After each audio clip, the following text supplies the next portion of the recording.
Medical astrology research ফ্র্যাটার্নিটির উদ্যোগে রবিবার press ক্লাবে এক রক্তদান শিবির অনুষ্ঠিত হয়। শিবিরে প্রধান অতিথি হিসেবে উপস্থিত ছিলেন আগরতলা পুর নিগমের মেয়র তথা বিধায়ক দীপক মজুমদার। উপস্থিত ছিলেন কর্পোরেটর রত্ন দত্ত, বিশিষ্ট সমাজসেবী পাপিয়া দত্ত, আগরতলা প্রেস ক্লাবের সভাপতি প্রণব সরকার ও সংগঠনের সম্পাদিকা সুমা চৌধুরী। রক্তদান সম্পর্কে মেয়র বলেন, রক্তদান শ্রেষ্ঠ দান, এটি মানবতার সবচেয়ে বড় নিদর্শন। এর মধ্য দিয়ে মানব ধর্ম পালন করছে। একজনের রক্তে চারজনের মানুষের প্রাণ বাঁচে, তাই এই দানের কোনো বিকল্প নেই। সবাইকে রক্তদানে এগিয়ে আসার আহ্বান জানান তিনি। আগরতলা শহরবাসীর পক্ষ থেকে অনেক অনেক স্বাগত ও শুভেচ্ছা জানাই। তো রক্তদানের বিষয়ে ডক্টর সুমা চৌধুরী থেকে শুরু করে পাপিয়া দিদিমণি এবং রত্না দত্ত কিছুটা আলোচনা করেছেন। এটার গুরুত্ব এবং কি কারণে আমাদের দেওয়া উচিত এবং রক্ত দিলে পরে আমাদের যে শারীরিক কোনো রকম অসুবিধা হয় না, এটা সম্বন্ধে তারা বলেছেন। আমিও সেটার সঙ্গে মোটামুটি ডক্টর না হলেও ডক্টরদের আলোচনা আমরা সমৃদ্ধ হই প্রতি সময়, যে জানি এটা সত্যি কথা। আমাদের রাজ্যের মাননীয় মুখ্যমন্ত্রী প্রফেসর ডক্টর মানিক শাহ মহোদয় সারা রাজ্যবাসীর কাছে আবেদন রেখেছিলেন সরকারি পাশাপাশি সামাজিক সংস্থা, সংগঠন, প্রতিষ্ঠান এবং ব্যক্তি যাতে স্বেচ্ছায় রক্তদানে অংশগ্রহণ করেন ব্যাপকভাবে।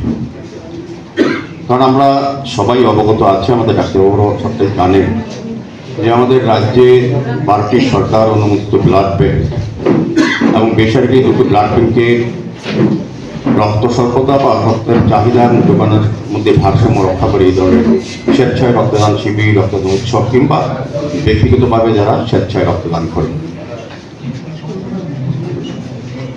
আজকে যারা রক্তদান করছেন, আমি বলবো যে তাদের জীবনে শ্রেষ্ঠ কর্ম এবং শ্রেষ্ঠ মানব ধর্ম তারা পালন করছেন। রক্তের কোনো বিকল্প আমরা আজও পৃথিবীতে তৈরি করা যায়নি, করতে পারেন না কোনো বিজ্ঞানীরা। কিন্তু রক্তের বিকল্প হচ্ছে আজকে যারা আমরা রক্ত দিচ্ছি, তাদের মানবতা, তাদের মানসিকতা এবং পরের জন্য করার যে চিন্তা ভাবনা, সেটা হচ্ছে রক্তের বিকল্প।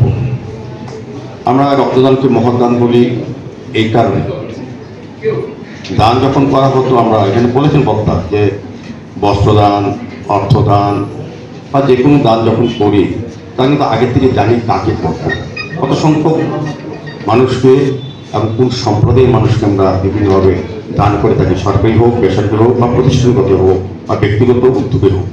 কিন্তু রক্তদান কিন্তু আজকে যারা রক্ত দিচ্ছেন, তাদের রক্তকে গ্রহণ করবে তারা কিন্তু তারা জানেন না।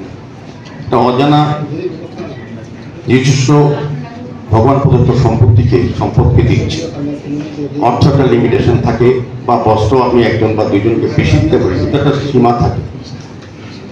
ওই ব্যক্তি পরবর্তী সময় আরেকজন থেকে বস্ত্র নিয়ে বাঁচতে পারে, সাহায্য নিয়ে চলতে পারে।